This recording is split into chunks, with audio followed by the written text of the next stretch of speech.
Hi all, I have another very exciting game, and when I say that I mean that in all honesty. Tactically, this has been described as tactically amazing game of Wei Yi.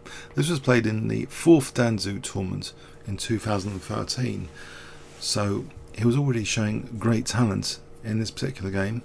He was playing against a higher rated opponent, Zhou Jianchao 2607 at the time.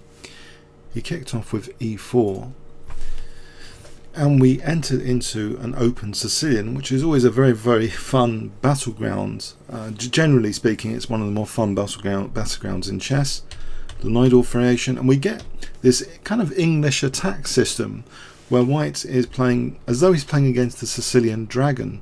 This construction has been found useful against other setups, not just the Sicilian dragon, and it's been used here. So we have f3, which secures the centre and stops knight g4s. Now Queen d2, preparing casting queenside. This is standard against the dragon, and it's kind of being used against other systems here, against this Scheveningen centre here. Knight bd7, and we see now a very aggressive move, which is actually the top move in live book anyway. 959 games. G4. That in castles is popular. Black plays b4, and already fights, against the centre. Wants to put pressure on the centre. Bishop b7 and d5 are common ideas to try and open up with advantage, if at the right time, to counter-attack in the centre against White's flank attack. The classic recipe against the flank attack. Knight ce2, and for the moment, this is the top move as well. H6, so that g5 doesn't push away the knight that's lodging from central control. White castles queenside. Queen c7, so we're still in well documented book lines. There's even 86 games here with h4, and d5, 81 games. We're still well in live book position. Now usually here White plays bishop f4, that's the top move, or bishop h3 is another one, bishop g2. These are all popular choices. Less popular is e takes d5. Just for those theoretically interested, so say bishop f4, we have this continuation. It gets a bit hair-raising. There's even 14 games from here. It gets a bit crazy. But anyway, so in Wei Yi's continuation, so he plays here, e takes d5, which initially when I was playing through the game I thought was a bit counterintuitive, because it seems quite dangerous to allow knight takes d5. Isn't this just giving black what they want? Knight takes d5, hitting a very important, it seems, bishop. In an open position, the bishops you would think are more dangerous than the knights. Well, that really depends where the knights are. Are they installed near the opponent's king, for example, is an important question to balance that. Bishops versus knights, and when the centre is being blown open, as it is here, is very interesting. And in fact, we see the move knight f4 here, challenging the knight on d5, and really tempting black just to snap up the dark square bishop. There might theoretically be a better response. This was played, but there might be theoretically a better idea in this, technically, with bishop c5 to follow, just to keep a sort of pin going in the centre. And this might have been interesting to consider, where e6 is reinforced at the moment with the bishop, so hopefully there's no sacks, and this doesn't appear to be a major disaster for black. It might be an interesting continuation. But in the game we get knight takes e3, so black is wanting White's bishop pair, and you think, yes, although there's immediate fatal danger here after queen takes e3 with these sacks clearly in mind, black does seem to have a good response here, which he uses, queen e5, parrying the immediate threat to his king. Queen d2, and now bishop c5, as though he's going to be happy castling on the king's side. Not only that, black seems to have the option, a very nice option, of exchanging off the queens after bishop takes to just get the queens off. And furthermore, if the knight moves here, black has the resource bishop e3, which is a nasty skewer, emphasizing, yes, black's the one with the dark square bishop. So any dark square disasters are usually, you'd think, for white. But a very good move here, which actually controls e3 and moves the knight. Can you guess? If I give you 5 seconds, white play here, what does white play in this position?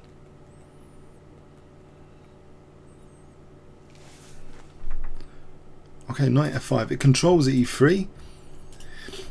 And if takes, then we have rook e1. That will be controlling e3 again, as well as skewing the queen. So black actually just castled here. And yes, if black can survive the bishop pair, he would have good prospects. Now wait, he plays rook e1 in this position.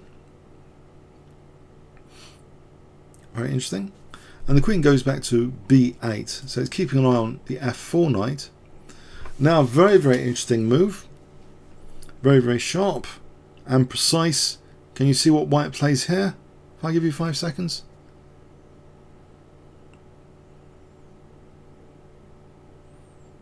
Okay, the king might not be too happy after this. Knight takes g7. Yes, slicing into the king position. Now, you might think, well, what happens here exactly? Is it so easy to destroy black? If he took the knight, black actually tried b3. If he takes the knight, we have knight h5 check. Now clearly, if the king steps back here, it's mate time with queen takes h6 and then mating on g7. But the more interesting question here is king h7. This is actually dismantled. This is just a variation of the game, but it's dismantled with check. What does black do? He would have to play f5 because he doesn't want to allow queen takes h6 under any circumstance generally.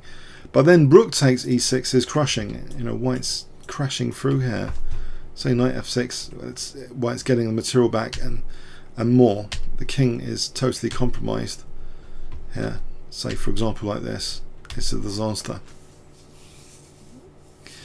So yes, it's not a good idea basically to take that. Yes, that would spell mortal danger for black's king. So black actually plays b3 calmly, trying to get some counter pressure using his dark square bishop. And in fact, yes, this allows white the possibility of stumbling. If for example c takes, then bishop b4 is pretty nasty as a skewer, and this really actually, for example, could mean the end of white's attack as well, with bishop f2 here, for example, in this variation, and taking it, and then there's nothing really. Okay, so taking on e6. So yes, has to be careful about b3. It does open up this skewering possibility. Now wait, he plays a takes b3, and we see queen b4 hitting d2 and f4. So yes, this kind of forces, well, there needs to be a precise response, c3. So allowing queen takes b3, which seems okay. b2 now, frontal pressure on b2 is coming up, and there's also things like bishop a3. So this is a bit scary for the white king. We see now knight gh5. So essentially, the white queen wants to end up on h6 here to help this knight mate on g7. That's the goal here. We see black building up though pressure on the white king. So now immediately, for example, bishop a3 is looking nasty. We see knight d3 reinforcing white's king, and simultaneously queen takes h6 is now immediately on the cards. But black throws in bishop a3 and dissuades white from queen takes h6, although it turns out that queen takes h6 might actually be even playable here. The big thing which I think must have weighed on Wei Yi's mind, sorry, pardon the puns, would have been here. He played actually rook h2, keeping the queen, protecting c3, because if we have queen takes h6, well, there's things like queen takes c3 which look really dangerous, but there's also bishop takes b2 check, which would be tearing into white's king. So actually in this position, it's not this position where it's possible for queen takes h6. Pardon me. White really needs to reinforce b2. Yes, it will be a disaster if he goes for this. Then black, is breaking white's king before white breaks black's king. Yeah, you've got to be careful. So rook h2, the art of war indicates you put yourself beyond defeat before going on to the attack. So he's putting himself beyond defeat, sort of, at least giving him enough time not to be blasted off the board before he plays queen takes h6. So here, black cannot immediately, it seems, put even greater pressure meaningfully on the white king, it seems. So bishop b7, which seems a logical move. Yeah, at least, you know, rook c8, bishop f3s. These are all pretty dangerous. And it's in this position that I meant to note, with the rook on h2 now, that actually it does seem queen takes h6 is possible.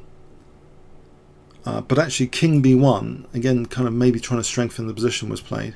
But queen takes h6, and this requires precise calculation, does seem technically possible, even though queen takes c3 looks very dangerous.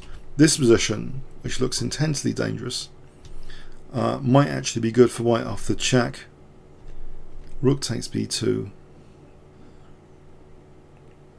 Yeah, this sort of thing, where white is actually holding things together with advantage. So yeah, but king b1 was played on the safety conscious side of things, away from this queen takes c3 with check at least. But we kind of get the same sort of thing. Bishop takes f3 anyway. We get the same sort of thing after queen takes h6. We get queen takes c3 here, because it actually, as well as putting more pressure, it protects g7 against the g7 mate. But alas, there's a crushing move in this position, which white he uses.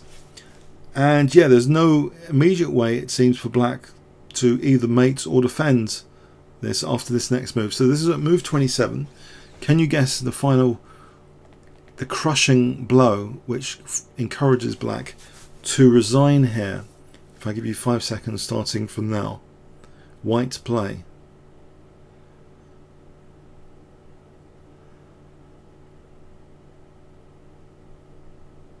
Okay, it's rook e5, interrupting the protection of g7. And yeah, there's no way, it seems, to blast through to the king, to the white king either. If we just turn on the bits here, say rook takes b2, rook takes b2, then what? There's nothing. What is there for black to do here? Nothing. There's nothing going on. Knight takes, we just mate on g7. That's the idea of the interruption tactic, or even knight f6 as an alternative for checkmate, by the way. But yeah, rook e5 is an absolute killer. There's nothing, it seems, black is doing here. White did put himself beyond defeat before playing that queen h6 move, and then it's all over by the shouting. So yes, rook e5, final interruption tactic. So wait, he was already showing he was dangerous back in 2013. This was against the 2600 opponent back in 2013, 2 years ago. So it was like 14 something at the time. So amazing tactical strength, Tau-like in some games for sure. I think this is one of his more Tau-like games, but he's got other hats too to his repertoire as well. Okay, I hope you enjoyed that one. Comments or questions on YouTube. Thanks very much.